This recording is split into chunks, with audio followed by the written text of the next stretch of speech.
Welcome back, everyone. We have the death of Antony and Cleopatra. So, spoilers. What's gonna happen? Let's go. Glad you're here with me. Make sure you hit that like button.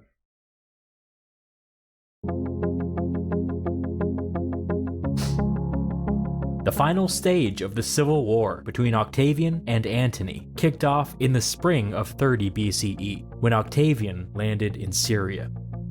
Octavian was using Agrippa's plan for the campaign, which was to attack Egypt from two directions, one from Syria and the other from Libya, each army being shadowed by a fleet as it marched up the coast. Two armies, two fleets, attacking from both land and sea from two. No shot that there's a way out for Antony and Cleopatra here. There's no way. Two directions, many independent moving pieces with no single point of failure. Classic Agrippa.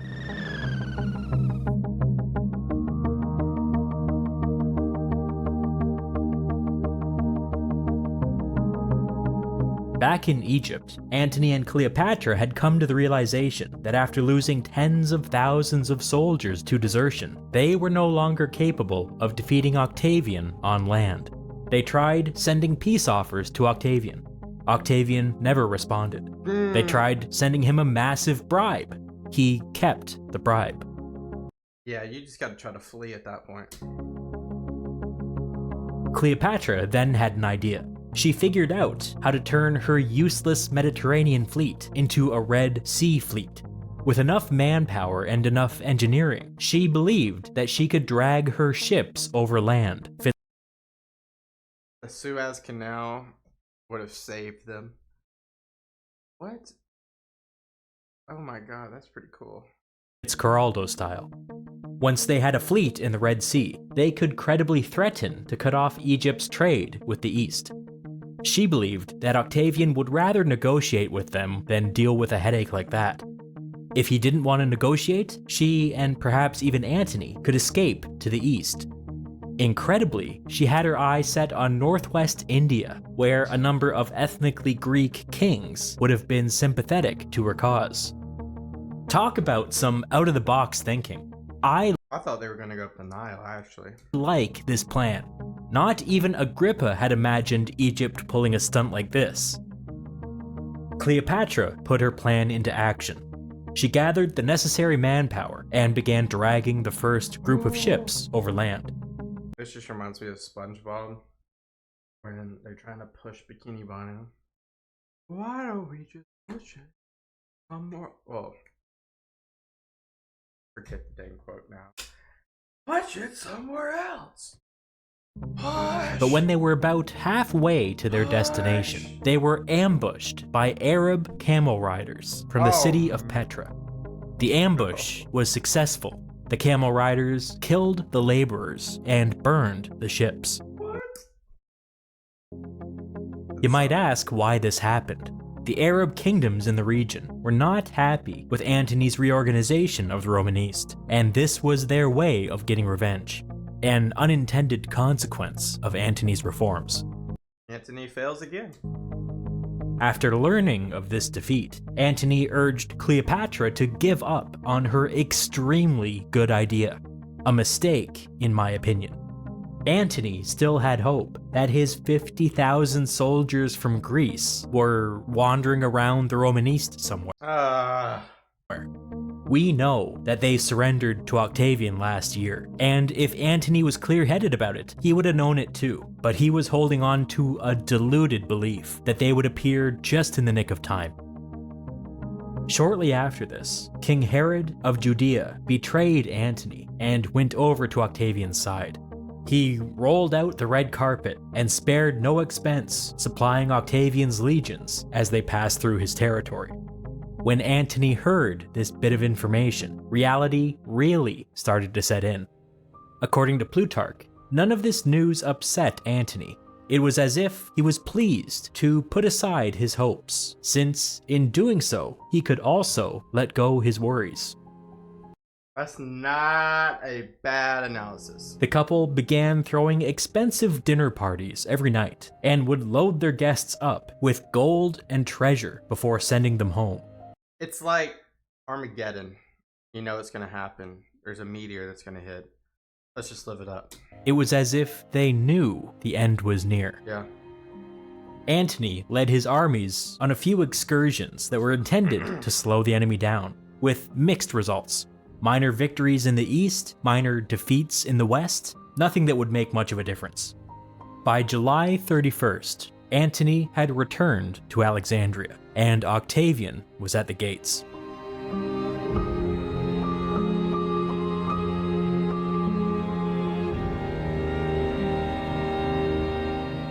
That evening, Antony was in a dark mood. He knew that there was only one thing left to try, but he was fairly certain that it would not work. He was finally looking at his predicament clearly. This was probably his last night on Earth. He hosted a feast and told his Roman generals, "Drink deep, for tomorrow you may have a new master."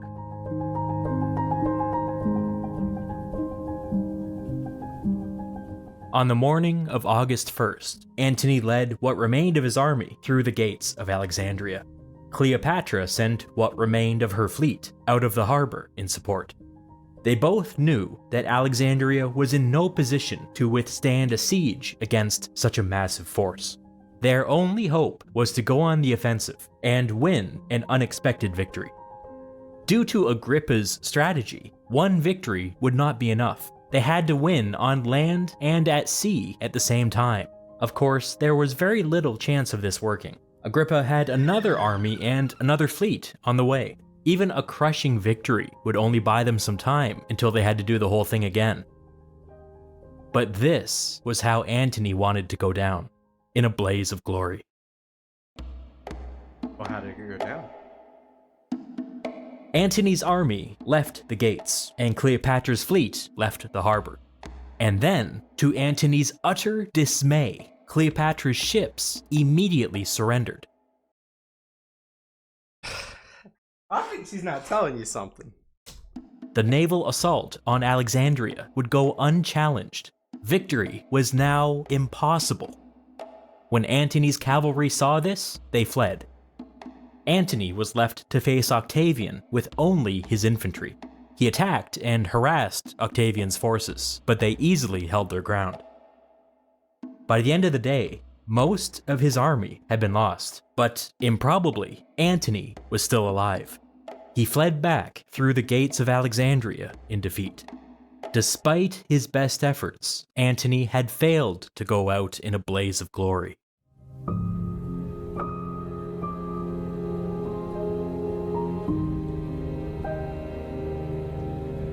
Can't even die the right way. Antony re-entered the royal palace and began causing a scene by screaming at random people as they scurried by. How could this happen? Why would the ships surrender without putting up a fight?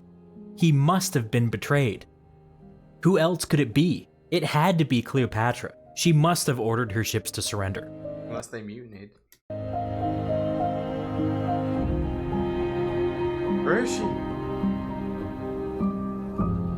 Now we get into a real ambiguous section, because every surviving account of these next events are significantly different. What we know for sure is that, at this time, one of Cleopatra's servants approached Antony and informed him that the queen was dead. The other thing that we know for sure is that this was not true. She had in fact taken refuge in her own mausoleum for her own safety. Oh, we're gonna Romeo and Juliet this thing?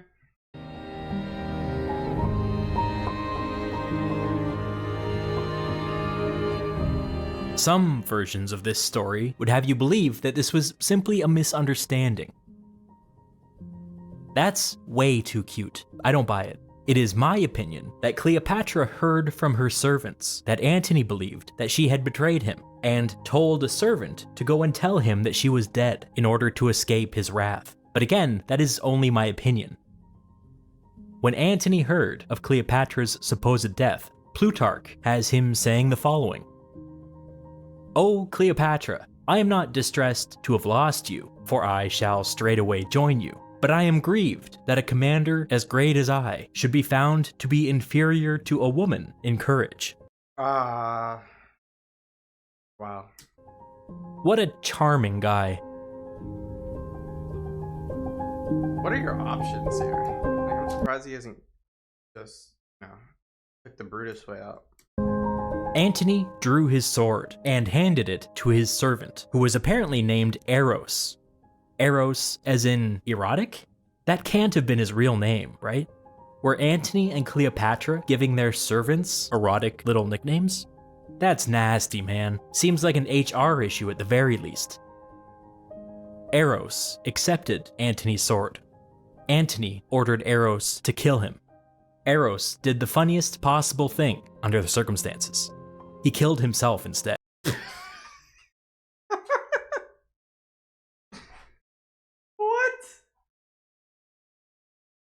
What? Maybe he misunderstood, and he was that loyal.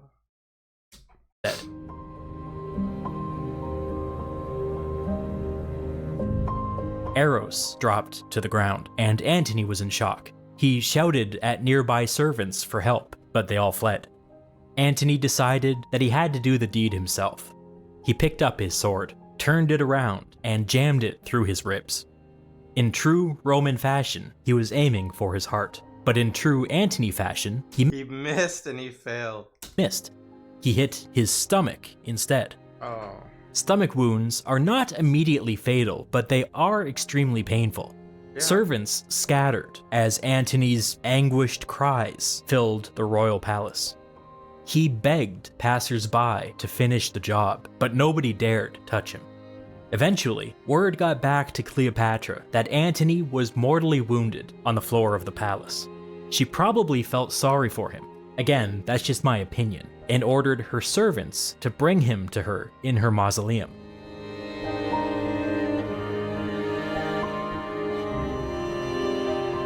Wow.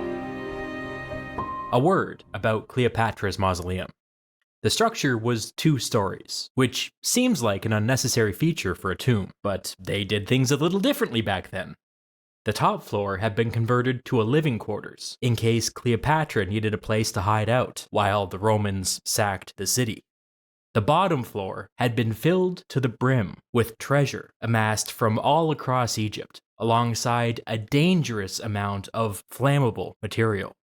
From these facts alone, her calculations seem clear. She had plenty of cards to play and was perfectly willing to negotiate.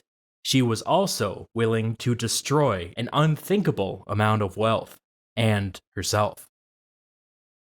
Yeah, that looks like it's going to be a pyre. And then, of course, there was the most important feature of Cleopatra's mausoleum. Near the entrance, there was a clever contraption built into the wall. Once triggered, the contraption dropped a giant stone slab in front of the door.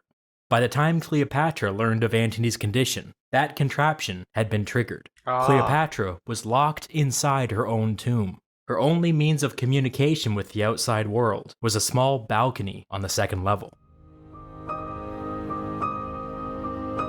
So how are you getting Antony in there?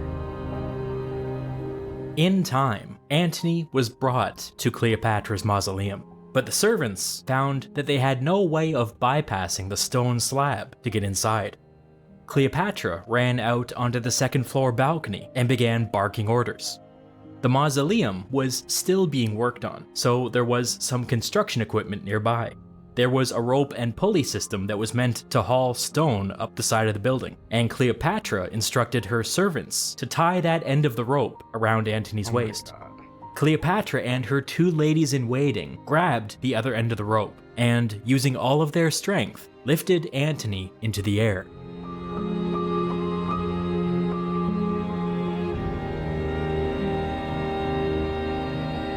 This is crazy. Are they gonna get him up there? Plutarch describes the truly bizarre scene. Witnesses say that this was the most pitiful sight imaginable. Humiliating. Up he went, soaked in blood and in the throes of death, stretching his arms out towards her, even as he dangled in the air beside the wall of the tomb. The task was no easy one for a woman, clinging to the rope as, with the strain showing on her face, Cleopatra struggled to bring the line up, while on the ground below, people shared her agony and called on encouragement to her. It was a heroic effort. Cleopatra and her ladies-in-waiting used all of their muscles to get Antony up onto the balcony and then into the mausoleum.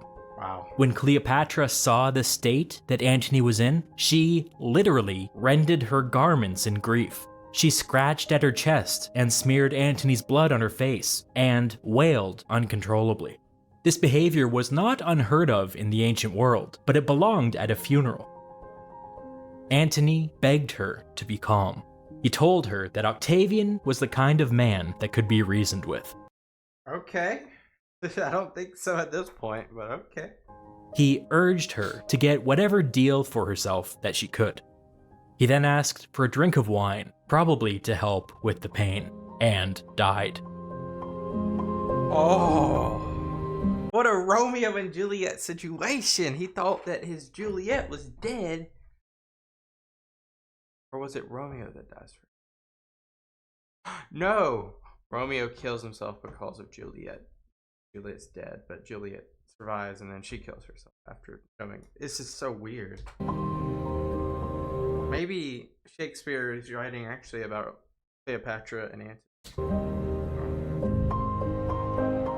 There's a pretty strong case to be made that Cleopatra was way ahead of Antony, already thinking ahead to negotiations with Octavian. Probably. Why else physically separate herself from a defeated Antony by locking herself in her mausoleum? Why else gather all that treasure into one place, alongside the means to destroy it? She must have thought that a bargain was possible. Somebody from Antony's camp stole his bloody sword from the floor of the palace and personally delivered it to Octavian. We are told that Octavian wept when he received the sword. You can believe that if you want. I don't.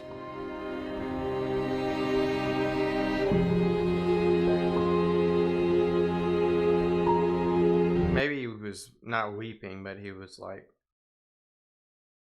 at peace with it, but solemn. The next morning, Octavian entered Alexandria. He was accompanied by a local philosopher who had agreed to show him the sights. This was We're touring it now? partially for his own benefit, I guess, but it was mostly a signal to the locals that he was not going to loot or destroy the city. Octavian had never been to Egypt before, and what he saw moved him deeply. Huge buildings made out of expensive stone, magnificent public works, roads that were actually pleasant and functional. The kind of smart, walkable, mixed-use urbanism that's illegal to build in many American cities. Romans considered their city the center of the civilized world, but compared to Alexandria, Rome was a backwater. Many have guessed that Octavian's positive experience in Alexandria influenced his own ambitions when it came to reshaping Rome later in life.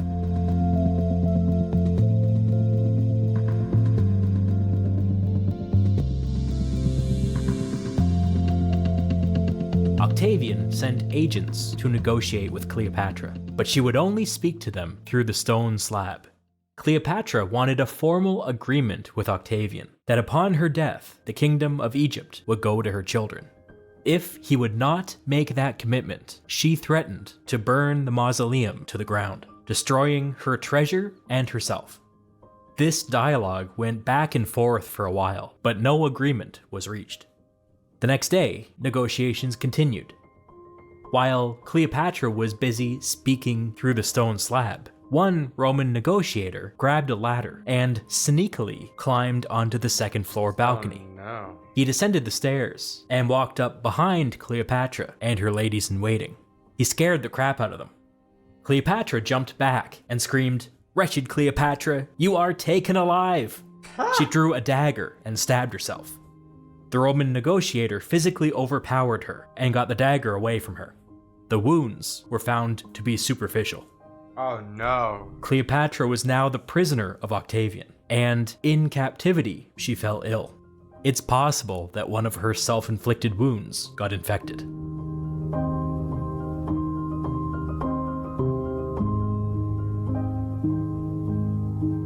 Cleopatra and Octavian met face to face about a week later. There are two versions of this meeting that are quite different, but the most believable version comes from Plutarch. He describes Cleopatra as being disheveled, dressed in rags, and visibly sick from the infection or whatever it was. She had also stopped eating. In this version, she throws herself at Octavian's feet and begs for the lives of her children. At the time, Cleopatra was literally the richest person in Where is her children? the world. Octavian asked her for a complete inventory of her personal wealth. Gold, treasure, everything. Nobody said it out loud, but a deal was taking shape. Cleopatra's vast personal wealth in exchange for the lives of her children. Cleopatra provided the inventory, but one of her servants came forward and completely threw her under the bus by telling Octavian that she had omitted her entire jewelry collection from the list. Bro, can you just get that? Golly, can you imagine being betrayed this late? Surely this was Cleopatra's backup plan, as the jewelry alone would have made her a wealthy woman for the rest of her life.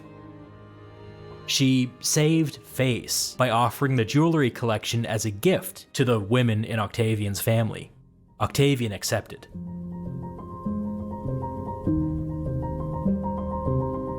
Wow. The spoils of Egypt. Shortly after this meeting, word got back to Cleopatra that preparations were being made to send her to Rome. This meant that Octavian intended to have her walk in his triumph. Cleopatra's sister had walked in a Roman triumph, and for a queen of Egypt, there could be no greater humiliation. 9 days after the death of Antony, Octavian and Cleopatra appear to have come to an understanding regarding Cleopatra's personal wealth and the fate of her children. Cleopatra arranged for a massive midday feast for her and her 2 servants. After the meal, she asked one of her Roman guards to deliver a note to Octavian. Sometime later, Octavian received the note. It simply read the following: "I wish to be entombed alongside Antony." Realizing the implications, Octavian Yeah, this was obviously like a suicide. rushed to Cleopatra's living quarters. When he entered the room, the queen was reclined on a sofa, impeccably dressed, in full royal regalia, dead. How? One of her ladies-in-waiting lay dying on the ground, and the other was not far behind her, making some final adjustments to the queen's clothing. Oh my god.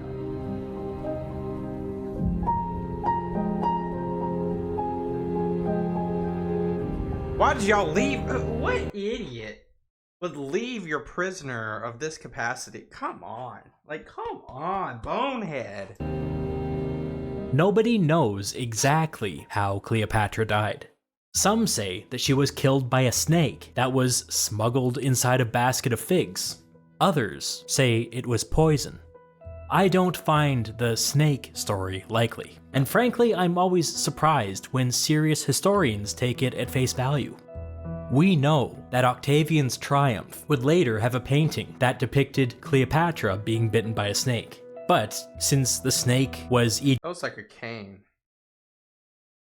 Egypt's national animal, this could be read as purely symbolic. All of the serious contemporary sources say that death by snakebite was a public rumor at the time. Perhaps a rumor started when Octavian showed the public a painting of that very thing happening. But nobody really takes it seriously as a definitive explanation for her death until like 200 years after the fact. Notably, the Romans tore the room apart after Cleopatra died, and nobody ever found a snake. That seems like an important detail to me. One of the strongest bits of evidence against the snakebite is that We know it's not a snake bite. Plutarch mentions offhandedly that Cleopatra had become obsessed with finding the most painless way to die, and had spent some time researching various kinds of poisons. The Egyptians knew a lot about poison, and they were very much aware that, unlike poison, snake bites were not painless, and they were not predictable. One ancient source goes further and says that Cleopatra was rumored to wear a hollow pin in her hair that she filled with a deadly poison. That same source notes that Cleopatra's body was found with marks on her arms, which very well may have been where she stuck herself with the pin. In my eyes, this is the most likely explanation. Cleopatra died on August 10th of 30 BCE. She was 39 years old.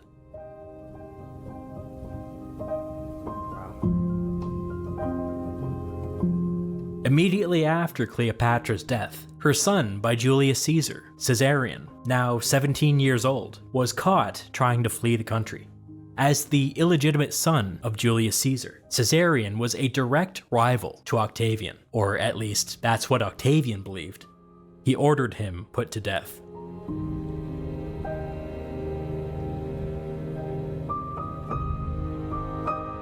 But aside from Caesarion, whatever deal had been worked up between Octavian and Cleopatra, Octavian appears to have honored it.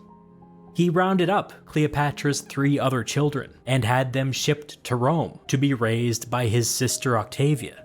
That meant that Octavia was raising 1 child from Antony's previous marriage, 2 children from her marriage to Antony, and 3 children from Antony and Cleopatra. Octavia never remarried, and I don't blame her. Sounds like she had her hands full. Dang. She's getting that child support. Cleopatra's children were raised with honor and dignity, which is honestly surprising. When they were of age, the daughter was married to King Juba of Mauritania, which is a fitting match for the child of the last queen of Egypt. It seems that after the marriage, all 3 remaining children moved to North Africa, where they lived out the rest of their lives in prosperity. Wow. Well, yeah, they're gonna be under royalty probably. Octavian formally annexed Egypt on August 31st of 30 BCE. We all know that the month of July got its name from Julius Caesar, in honor of his birthday. August got its name from Octavian, and there's a common misconception that this was also in honor of his birthday, but that's not true. August was named in honor of Octavian's conquest of Egypt. That's how big of a deal it was.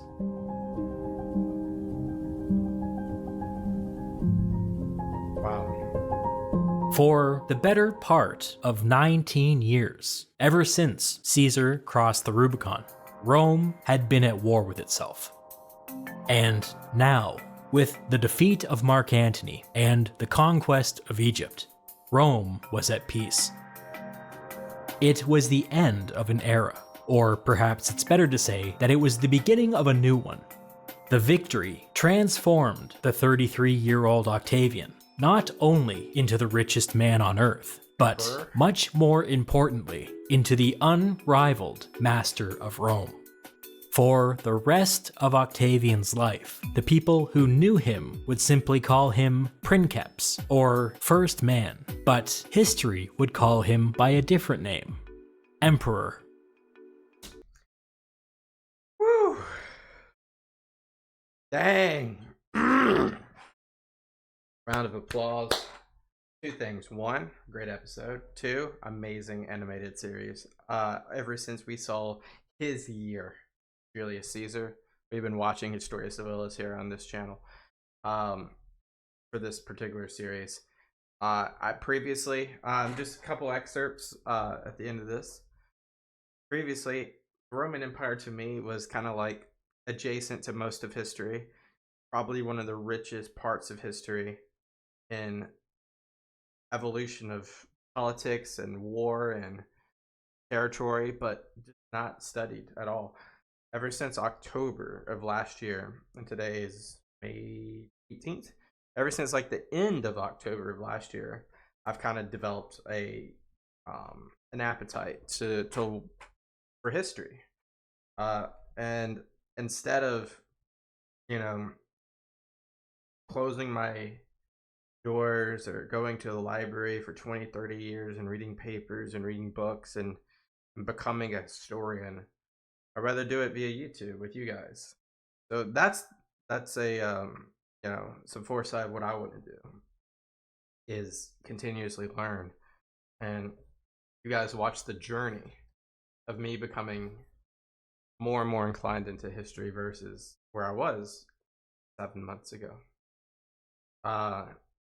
Never less about me, about this Roman Empire situation. We saw it start from the beginning where Julius Caesar gives up to himself from being a general, becomes consul, then becomes Cisalpine Gaul, or Cisalpine, not Gaul, and then takes Gaul, and then from Gaul becomes a governor, the first triumvirate with him, Pompey and Crassus, and then from there, politics, Crassus, whatever happens to him, Pompey versus Caesar. Caesar crosses the Rubicon. Caesar flees to Greece. Civil war, crazy stuff happening. Of course, before that, Gaul becomes annexed in the Gallic Wars. Then you have the continuation of Pompey, the fallout after the death of Pompey, and then you have, Pompey's right-hand people, Labienus and other people just trying to hold out North Africa, Asia Minor, Spain. Another incident in Spain much later, which was the final straw. Then you get the conspiracy as the reforms and the policies and a lot of good stuff for the populace start to occur. From there, you really start to see the conspiracy happening. Antony, of course, becomes part of it. I forgot to mention Egypt to hold out that situation there as well. And then assassination of Julius Caesar. From there, get just a power vacuum and just a random, like, across, like, no one's mind at Octavian. Was Octavian going to be the heir? He becomes the heir, 75% of the wealth. At rivals with Lepidus and Antony, they eventually have so many problems with each other. They become the second triumvirate, and from there, they're obviously rivaling with the conspirators like Brutus, Decimus, etc. And then they fight them. After fighting them, they take all them down, and now we obviously see there's going to be a divide. Lepidus is gone because of betrayal with the Sicilian area after the Boat King. And then we see Antony versus Octavian, and Antony just failed after fail, whether it be Parthia, whether it be an attack of Greece, whether it be that last stand in Egypt. There's just so many problems with all that from Antony's strategical point. And then from the beginning, the destiny of the Caesarian name lies with Octavian, and Octavian, from the moment he became the heir, just aligned himself with good people, initially with Cicero, then that didn't work out, and then eventually working with Antony and Lepidus in the right way against the conspirators, and then adapting and pivoting, and then working with Marcus Agrippa. Agrippa? I can't remember. I'm sorry. But a strategic master at war, whether it be naval, ambiguous, like amphibious warfare, or utilizing the infantry, he just did well.